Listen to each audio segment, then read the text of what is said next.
Assalamualaikum, hari ini kita akan membuat sayur dages.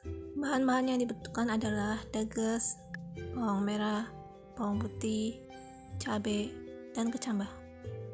Pertama-tama kita iris bawang merah,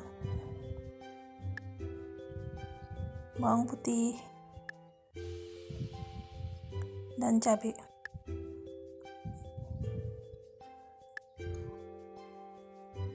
Lalu kita iris dages tipis-tipis seperti ini. Kita siapkan minyak dan kita tumis semua bahan yang sudah kita iris tadi.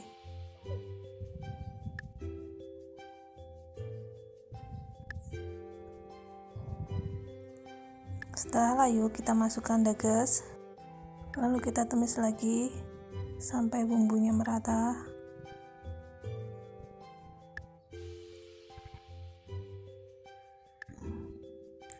Kita masukkan kecambah,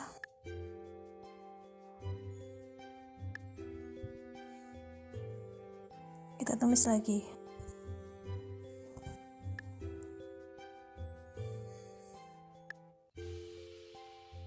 Kita tambahkan sedikit air, lalu kita tambahkan gula jawa dan masako.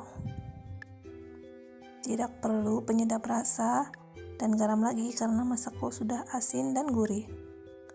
Masak hingga sayur dages matang dan air meresap. Seperti ini, sayur dages siap disajikan.